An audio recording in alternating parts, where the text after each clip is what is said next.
আবারও ইরানে হামলা হলে পরিণতি হবে আরো ভয়ঙ্কর। আমেরিকাকে কড়া হুঁশিয়ারি ইরানের। গুলি থেকে বেঁচে যাওয়া ট্রাম্প বললেন যুদ্ধ চলবে।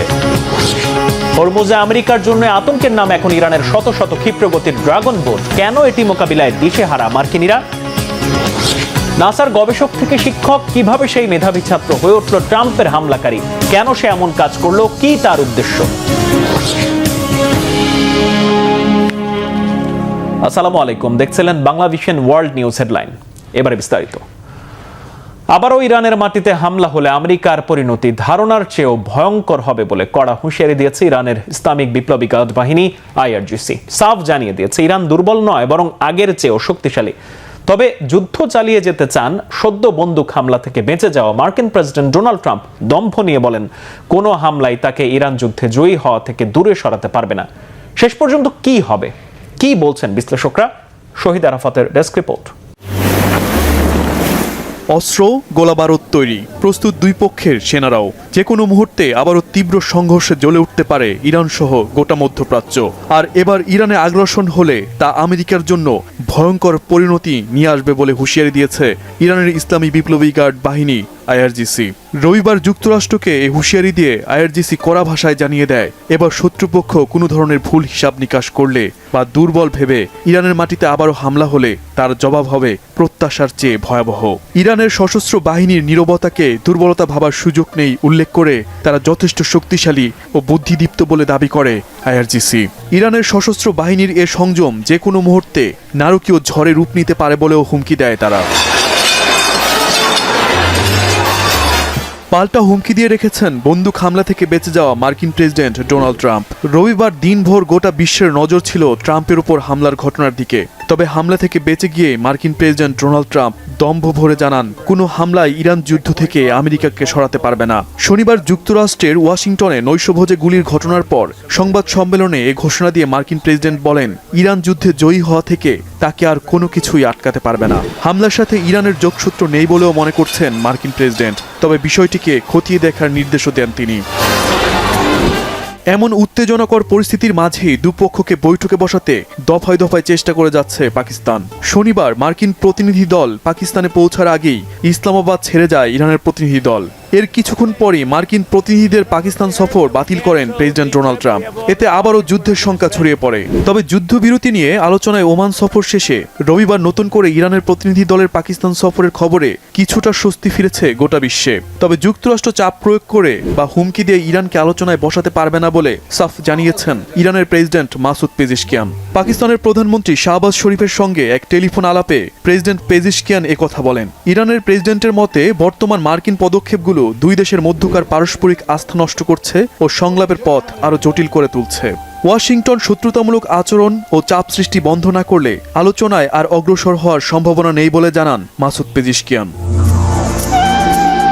এমন কূটনৈতিক প্রচেষ্টার মাঝেই হরমুজ প্রণালীকে ঘিরে বেড়ে চলেছে দুই পক্ষের হুমকি, পাল্টা হুমকি আর পাল্টাপাল্টি জাহাজে হামলা ও জব্দের ঘটনা। শেষ পর্যন্ত কি হবে? আবারও কি যুদ্ধ হবে, নাকি আলোচনায় সুরাহা হবে? এ প্রশ্নের উত্তর কবে মিলবে তাও জানা নেই কারোর। শহীদ আরাফাত, বাংলাভিশন নিউজ ডেস্ক। এদিকে হরমুজ প্রণালীতে আমেরিকার বাহিনীর জন্য এক চরম আতঙ্ক হয়ে উঠেছে ইরানের ক্ষিপ্রগতির ড্রাগন বোট বাহিনী। ইরানি উপকূলীয় অঞ্চলের গোপন সুড়ঙ্গে ওত পেতে থাকা শত শত ছোট নৌকার হঠাৎ আক্রমণে রীতিমতো দিশেহারা শক্তিশালী মার্কিন নৌবাহিনী। অসহায় মার্কিন রণতরীয় ইরানের বুদ্ধির কাছে কিভাবে হারছে ক্ষমতাধর মার্কিন বাহিনী? হাফিজুল ইসলামের ডেস্ক রিপোর্ট। হরমুজ প্রণালীতে যাতায়াত করা বিশালাকার তেলের জাহাজগুলোর জন্য আতঙ্ক হয়ে দাঁড়িয়েছে ক্ষিপ্রগতির শত শত নৌযান। ইরানের ছোট ছোট নৌকা বহরের কাছে অনেকটাই অসহায় শক্তিশালী মার্কিন রণতরী সহ পশ্চিমাদের নানা কৌশল। সম্প্রতি দুটি বড় মালবাহী জাহাজ দখল করে নেয় ইরানি বাহিনী। এই ঘটনা ভাবিয়ে তুলেছে বিশ্বের শক্তিধর দেশগুলোকে। এর আগে প্রেসিডেন্ট ডোনাল্ড ট্রাম্প দাবি করে আসছিলেন ইরানের নৌশক্তি তারা পুরোপুরি ধ্বংস করে দিয়েছে। অথচ IRGCর পরিচালিত ফাস্ট বোটের বহর এখন সামনে আসছে পারস্য উপসাগরের নতুন ত্রাস হিসেবে। কিন্তু ইরানের হাতে থাকা দ্রুতগামী ড্রাগন বোটের ঝাঁক কিভাবে কাঁপিয়ে দিচ্ছে গোটা হরমুজ? ইরানের এসব ছোট নৌকা আসলে একটি বড় ফাঁদের অংশ। একা আসার বদলে এসব নৌবহরের সাথে থাকে ড্রোনের ঝাঁক, সমুদ্রের নিচে লুকিয়ে রাখা সি মাইন এবং উপকূল থেকে ছোড়া শক্তিশালী ক্ষেপণাস্ত্রের সাপোর্ট। ড্রাগন বোটের সবচেয়ে বড় কৌশল হল চারদিক থেকে ঘিরে ধরে সমুদ্র পথে এক ধরনের ধোঁয়াশা তৈরি করা। বড় জাহাজের চালক বা শত্রু সেনাদের বিভ্রান্ত করে দেয়াই এসব নৌযানের মূল কাজ, যেন বিরোধী পক্ষ দ্রুত কোনো সিদ্ধান্ত নিতে না পারে। আকারে বিশাল হওয়ায় মার্কিন রণতরী ও তেলবাহী জাহাজগুলো নড়াচড়া করতে অনেক সময় নেয়, আর এই সুযোগে দ্রুতগামী নৌকাগুলো চোখের পলকে হামলা চালিয়ে মিলিয়ে যায় ইরানি উপকূলের দিকে। ইরানের ভান্ডারে থাকা বিশেষ ধরনের ড্রাগন বোটের সংখ্যা কয়েকশো নয়, বরং কয়েক হাজার হতে পারে বলে বিশেষজ্ঞদের ধারণা। IRGC এসব জলযানগুলোকে সমুদ্র তীরের গোপন সুড়ঙ্গের ভেতরে কিংবা সাধারণ মাছ ধরা নৌকার ছদ্মবেশে লুকিয়ে রাখে। এবারের যুদ্ধ শুরু হওয়ার পর থেকে মাত্র 100টির মতো ড্রাগন বোট ধ্বংস করা সম্ভব হয়েছে বলে বিভিন্ন সূত্রের খবরে জানা গেছে। এর মানে হল ইরানের হাতের মুঠোয় এখনও রয়ে গেছে দ্রুতগামী বোটের বিশাল এক নৌবহর। যুদ্ধের শুরুর দিকে মার্কিন প্রেসিডেন্ট ডোনাল্ড ট্রাম্প দাবি করেছিলেন ইরানের মূল নৌবাহিনী ধ্বংস হয়ে গেছে। ইরানে আমরা খুব ভালো করেছি। কেউ একজন জিজ্ঞেস করেছিল 0 থেকে 10-এর মধ্যে নিজেকে কত নম্বর দেবেন। আমি বলেছি আমি 12 থেকে 15 দিব। ইরানের সেনাবাহিনী শেষ, ওদের নৌবাহিনী শেষ, ওদের যোগাযোগ ব্যবস্থা শেষ, ওদের নেতারা শেষ। ইরানের 2 স্তরের নেতারা শেষ হয়ে গেছে। এখন ওরা 3য় স্তরের নেতাদের দিয়ে চলছে। ওদের বিমান বাহিনী পুরোপুরি নিশ্চিহ্ন। ওদের 32টি জাহাজ ছিল, সেই 32টির সব কয়টি এখন সমুদ্রের তলদেশে। ইরানি কোনো নৌযান মার্কিন অবরোধের ধারে কাছে আসলে আকাশ থেকে হামলা করে গুড়িয়ে দেয়া হবে, এমন মন্তব্য করেছিলেন ট্রাম্প। কিন্তু তার অনেক অহেতুক কথার মতো সেই বাগাড়ম্বরও বাস্তবে খুব একটা কাজে আসছে না। ইরানের ছোট ছোট নৌকার ঝাঁক বা ড্রাগন বোটের সোয়ার্ম অ্যাটাক সামরিক চ্যালেঞ্জের পাশাপাশি হয়ে দাঁড়িয়েছে পশ্চিমাদের মাথা ব্যথার প্রধান কারণ। হরমুজে ছড়িয়ে থাকা ক্ষুদ্র নৌযানগুলো এখন কাজ করছে ইরানের অন্যতম শক্তিশালী হাতিয়ার হিসেবে।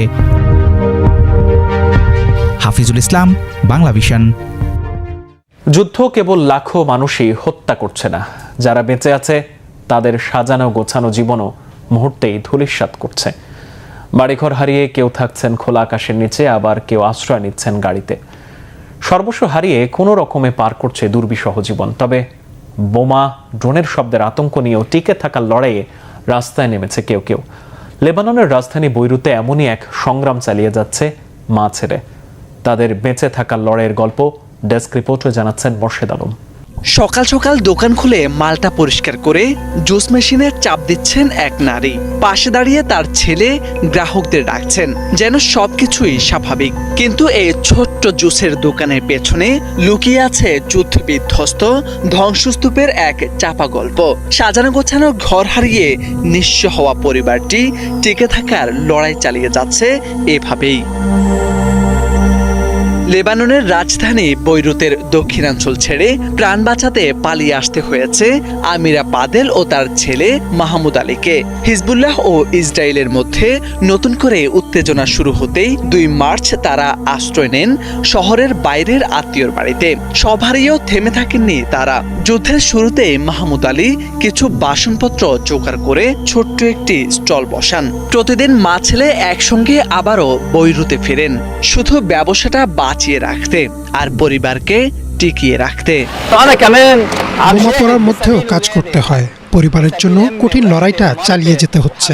কঠোর পরিশ্রম করতে হয়। এখন কাজ করতে করতে ক্লান্ত হয়ে পড়ছি, তবে মনের ভেতর ভয় কাজ করে, কখন যেন আবার যুদ্ধ লাগে। আমার গ্রাহক হারাতে চাই না, এজন্যই আমি দোকানে থাকি বেশি। এমন পরিস্থিতিতে টিকে থাকাও জরুরি। গেল 2 মার্চ থেকে শুরু হওয়া ইসরায়েলি হামলায় লেবাননে এখনো পর্যন্ত 2400-এর বেশি মানুষ নিহত হয়েছেন, যাদের মধ্যে রয়েছে শতাধিক শিশুও। বাস্তুচ্যুত হয়েছে 12 লাখের বেশি মানুষ। সেই সংখ্যার ভিড়েই হারিয়ে গেছে আমিরা ফাদেলের গল্প। তবুও তারা টিকে থাকার লড়াই চালিয়ে যাচ্ছেন। 10 দিনের যুদ্ধবিরতির ঘোষণা হলেও সেটিকে নিরাপদ মনে করছেন না তারা, কারণ একবার ঘর হারিয়ে আবার গড়ার পরও নতুন করে সব হারানোর অভিজ্ঞতা তাদের আছে। তাই ঝুঁকি নিতে রাজি নন আমিরা। 60 বছর বয়সী এই নারী জানান, জুস মেশিনটাই তার সব, এটি জীবিকা। যদি এটাও হারান তাহলে সংসার চালানো দুষ্কর হয়ে পড়বে। মাথার উপর দিয়ে বিমান, ড্রোন উড়েছে, চারিদিকে ধ্বংসযজ্ঞ আর উদ্বেগে দিন কেটেছে। পালিয়ে আসার পর কয়েকদিন আমি আর মাহমুদ আলী গাড়িতেই রাত কাটিয়েছি। এখনো কাজের ফাঁকে গাড়িতেই বিশ্রাম নিতে হয়। পানির মতো মৌলিক চাহিদার জন্য নির্ভর করতে হয় আশেপাশের মানুষের উপর। আমার এই জুস মেশিনটাই সব, এটি আমার জীবিকা। যদি এটাও হারাই তাহলে আর সংসার চালাতে পারবো না। যুদ্ধের ধ্বংসস্তূপের মাঝেও ছোট্ট একটি জুস স্টল, যেখানে প্রতিদিন নতুন করে শুরু হয় বেঁচে থাকার সংগ্রাম। আমিরা ও মাহমুদ আলীর মতো লেবাননের হাজারো বাসিন্দা এভাবে জীবন বাঁচিয়ে টিকে থাকার সংগ্রাম চালিয়ে যাচ্ছেন। তাদের চাওয়া দ্রুত বন্ধ হোক এই অস্ত্রের খেলা, শান্তি আসুক মধ্যপ্রাচ্যে। মোর্শেদ আলম, বাংলা ভিশন। নাসার গবেষক থেকে শিক্ষক, এরপর মেধাবী ছাত্রটি হয়ে উঠলেন বিশ্বের সবচেয়ে ক্ষমতাধর রাষ্ট্রের প্রেসিডেন্টকে হত্যা চেষ্টাকারী। বলছি মার্কিন প্রেসিডেন্ট ডোনাল্ড ট্রাম্পের ওপর হামলাকারী যুবক কোল টমাস অ্যালেনের কথা। কিভাবে সে হয়ে উঠল হামলাকারী, কেন সে এমন কাজ করলো, কি বা তার উদ্দেশ্য? মোর্শেদ আলমের ডেস্ক রিপোর্ট। প্রেসিডেন্ট ডোনাল্ড ট্রাম্পের নৈশভোজে গুলি করার ঘটনায় সন্দেহভাজন ব্যক্তির পরিচয় শনাক্ত করেছে আইন শৃঙ্খলা রক্ষাকারী বাহিনী। ঘটনার পর থেকেই ওই ব্যক্তিকে নিয়ে শুরু হয়েছে নানামুখী আলোচনা। তার ব্যক্তি জীবন নিয়েও রয়েছে কৌতূহল। বিভিন্ন সংবাদ মাধ্যমের ভিত্তিতে জানা গেছে হামলাকারীর নাম কোল টমাস অ্যালেন। 31 বছর বয়সী ওই ব্যক্তি যুক্তরাষ্ট্রের ক্যালিফোর্নিয়া অঙ্গরাজ্যের বাসিন্দা। একসময় নাসায় গবেষণা করা ও শ্রেণীকক্ষে শিক্ষকতা করা ওই ব্যক্তি এখন বন্দুক হাতে অভিযুক্ত। তার পরিচয় ঘিরেই এখন সবচেয়ে বেশি চাঞ্চল্য। তদন্তকারীদের তথ্য অনুযায়ী তিনি একজন মেকানিক্যাল ইঞ্জিনিয়ার, কম্পিউটার বিজ্ঞানী এবং game developer. California institute of technology থেকে মেকানিক্যাল ইঞ্জিনিয়ারিংয়ে স্নাতক এবং ক্যালিফোর্নিয়া স্টেট ইউনিভার্সিটি থেকে কম্পিউটার সায়েন্সে স্নাতকোত্তর ডিগ্রি অর্জন করেছেন অ্যালেন। শুধু তাই নয়, 2014 সালে নাসার জেট প্রপালশন ল্যাবরেটরিতেও গবেষণার সঙ্গে যুক্ত ছিলেন তিনি। পেশাগত জীবনে লস অ্যাঞ্জেলসে শিক্ষকতা করেছেন এবং টিচার অব দ্য মান্থ সম্মানও পেয়েছিলেন। পাশাপাশি একটি প্রযুক্তি প্রতিষ্ঠানে কাজের পাশাপাশি নিজেকে গেম ডেভেলপার হিসেবেও পরিচিত করেছেন। তদন্তে আরও জানা গেছে সামাজিক যোগাযোগ মাধ্যমে তার রাজনৈতিক সম্পৃক্ততার ইঙ্গিতও মিলেছে। যুক্তরাষ্ট্রের নির্বাচনের সময় ডেমোক্রেট প্রার্থী কমলা হ্যারিসের তহবিলে সামান্য অনুদান দিয়েছিলেন বলেও দাবি রয়েছে বিভিন্ন প্রতিবেদনে। একজন মেধাবী ছাত্র, গবেষক ও শিক্ষক, কিভাবে এমন একজন ব্যক্তি হঠাৎ করেই সহিংসতার পথে গেলেন, সেটি এখন সবচেয়ে বড় প্রশ্ন হয়ে দাঁড়িয়েছে যুক্তরাষ্ট্র জুড়ে। এই ঘটনার পর ট্রাম্প জানিয়েছেন, নিরাপত্তা বাহিনী দ্রুত পদক্ষেপ নেওয়ায় বড় ধরনের দুর্ঘটনা এড়ানো সম্ভব হয়েছে। তবে কোল অ্যালেনের এই রূপান্তর মেধাবী তরুণ থেকে সন্দেহভাজন হামলাকারী নতুন করে ভাবাচ্ছে পুরো যুক্তরাষ্ট্রকে। মোর্শেদ আলম, বাংলা ভিশন। এর আগে হোয়াইট হাউসের সাংবাদিকদের জন্য যুক্তরাষ্ট্রের ওয়াশিংটন হিলটন হোটেলে আয়োজিত নৈশভোজে হঠাৎ হোটেলের লবিতে এসে গুলি ছোড়ে এক বন্দুকধারী। কি ঘটেছিল সেখানে, কিভাবে বাঁচলেন প্রেসিডেন্ট ট্রাম্প, কিভাবে ধরা পড়ল হামলাকারী? বিস্তারিত মীর ফজলে রাব্বির ডেস্ক রিপোর্টে। ওয়াশিংটন ডিসির অভিজাত হোটেলে ডোনাল্ড ট্রাম্পের ডিনার টেবিল যখন আলোচনায় মুখর, ঠিক তখনই বাইরে থেকে ভেসে এলো গুলির শব্দ।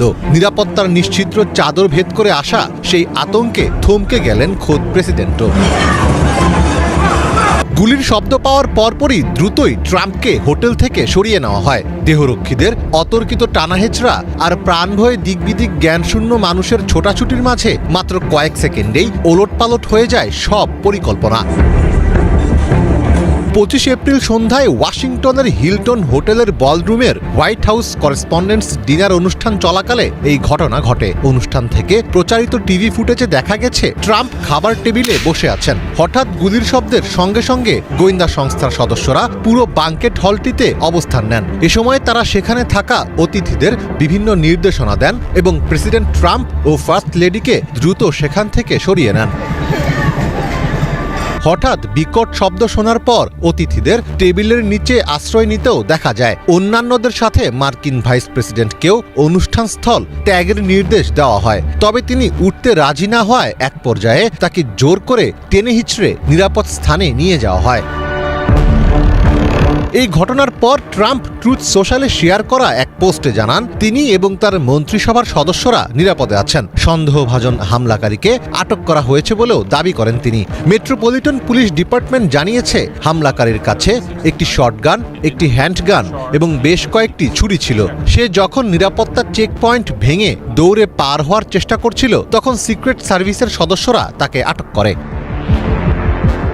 এই ঘটনার পর সামাজিক মাধ্যমে অনুষ্ঠান শুরুর আগে ধারণ করা একটি ভিডিও ক্লিপ ছড়িয়ে পড়ে, যেখানে হোয়াইট হাউসের প্রেস সচিব ক্যারোলিন লেভিটকে এক সাংবাদিকের সাথে কথা বলতে দেখা যায়। তিনি বলেন, there will be some shots fired tonight, অর্থাৎ আজ রাতে কিছু গুলি চলবে।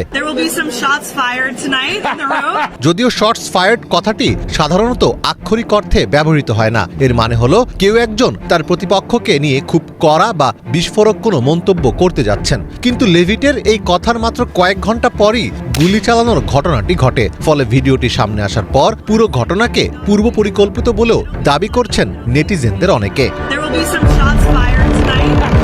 ট্রাম্পকে ঘিরে এমন হামলার ঘটনা নতুন কিছু নয়। 2024 সালে পেনসিলভেনিয়ার বাটলার শহরে নির্বাচনী সভায় ডোনাল্ড ট্রাম্পের ওপর সরাসরি প্রাণঘাতী হামলার চেষ্টা হয়েছিল। সেবার অল্পের জন্য রক্ষা পেলেও সেই ঘটনা মার্কিন গোয়েন্দা সংস্থাগুলোর নিশ্ছিদ্র নিরাপত্তার দাবিকে প্রশ্নের মুখে দাঁড় করিয়ে দিয়েছিল। ঘন ঘন এসব হামলার পেছনে কেবল একক কোনো শুটারের উন্মাদনা নাকি সূক্ষ্ম পরিকল্পনার মাধ্যমে রাজনৈতিক ফায়দা আদায়ের চেষ্টা, সেটি নিয়েই এখন প্রশ্ন তুলছেন অনেকে। তবে প্রকৃত সত্য যাই হোক না কেন, এসব ঘটনা আগামী দিনের মার্কিন রাজনীতিতে এক দীর্ঘস্থায়ী অস্থিরতারই ইঙ্গিত দিচ্ছে। মীর ফজলে রাব্বি, বাংলা ভিশন। ওয়াশিংটন ডিসির হিলটন হোটেলে মার্কিন প্রেসিডেন্ট ডোনাল্ড ট্রাম্পের নৈশভোজের অনুষ্ঠানে গুলির ঘটনায় আবারও জোরালো আলোচনা এসেছে তার নিরাপত্তার বিষয়টি। এবারই প্রথম নয়, ধারাবাহিকভাবে গত 10 বছর ধরে নানা সময় ট্রাম্পের ওপর হামলা বা হামলার হুমকির ঘটনা ঘটে চলেছে। সেই সব ঘটনার বিস্তারিত নিয়ে হিজল জোবাইরের ডেস্ক রিপোর্ট। ওয়াশিংটন ডিসির হিলটন হোটেলে হোয়াইট হাউস করেসপন্ডেন্টস অ্যাসোসিয়েশনের সাংবাদিকদের সঙ্গে নৈশভোজে অংশ নিয়েছিলেন মার্কিন প্রেসিডেন্ট ডোনাল্ড ট্রাম্প। সেই সময় একের পর এক গুলির শব্দে মুহূর্তেই আতঙ্ক ছড়িয়ে পড়ে অনুষ্ঠানস্থলে। ঠিক কোন দিক থেকে কাকে লক্ষ্য করে গুলি চলছে অতিথিরা তা বুঝে ওঠার আগেই দ্রুত নিরাপত্তা বলয় তৈরি করে কর্মকর্তারা সরিয়ে নেন প্রেসিডেন্টকে। ট্রাম্পকে কেন্দ্র করে হামলা বা হামলার হুমকির ঘটনা এই প্রথম নয়। 2016 সালে প্রথম প্রেসিডেন্ট নির্বাচনী প্রচারণার সময় থেকেই ধারাবাহিকভাবে এমন পরিস্থিতির কবলে পড়ছেন ট্রাম্প। হোটেল হিলটনে হামলার আগে 2024 সালের নির্বাচনী প্রচারণার সময় দুইবার হত্যা চেষ্টার মুখে পড়েন ট্রাম্প। সে বছর পেনসিলভেনিয়ার বাটলারে 20 বছর বয়সী এক যুবক নির্বাচনী সমাবেশে ট্রাম্পকে লক্ষ্য করে গুলি চালায়। একটি গুলি ট্রাম্পের ডান কান ছুঁয়ে যায়। গুলিতে তার এক সমর্থকও নিহত হন। পরে সিক্রেট সার্ভিসের স্নাইপাররা হামলাকারীকে হত্যা করে। একই বছর ফ্লোরিডার ওয়েস্ট পাম বিচে রাইফেল সহ আর এক হামলাকারী অনুপ্রবেশ করে ট্রাম্প ইন্টারন্যাশনাল গলফ ক্লাবে। ট্রাম্পও সে সময় সেখানেই খেলছিলেন। পরে এক সিক্রেট সার্ভিস এজেন্ট সম্ভাব্য হামলাকারীর দিকে গুলি চালালে সে পালিয়ে যায়। পরবর্তী সময়ে তাকে গ্রেপ্তারও করা হয়। যাবজ্জীবন কারাদণ্ড হয় তার।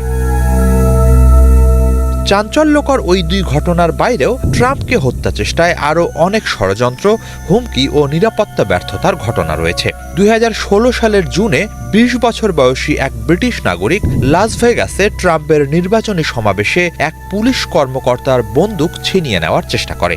ট্রাম্পকে হত্যা করাই তার উদ্দেশ্য ছিল। পরে সেই স্বীকারোক্তি দেয় ওই হামলাকারী। এরপর 2017 সালের সেপ্টেম্বরে নর্থ ডাকোটায় এক ব্যক্তি একটি ফর্ক লিফট চুরি করে ট্রাম্পের গাড়ি বহরের দিকে চালিয়ে দেয়। সে চেয়েছিল ফর্ক লিফটের সাহায্যে প্রেসিডেন্টকে বহনকারী লিমুজিন উল্টে দিতে। 2020 সালের সেপ্টেম্বর মাসে ট্রাম্পের কাছে মারাত্মক প্রাণঘাতী বিষ রাইসিন সহ একটি চিঠি পাঠায় ফ্রান্স ও কানাডার এক দ্বৈত নাগরিক। এছাড়া 2024 সালের জুলাইয়ে যুক্তরাষ্ট্রে গ্রেপ্তার হন এক পাকিস্তানি। ইরানের বিপ্লবী গার্ড বাহিনী IRGCর ভাড়াটে খুনি হিসেবে ট্রাম্পকে হত্যার ষড়যন্ত্র করার অভিযোগ ছিল তার বিরুদ্ধে। ওই ঘটনার কয়েক মাস পর এক ইরানি নাগরিকের বিরুদ্ধেও একই ধরনের অভিযোগ আনা হয়।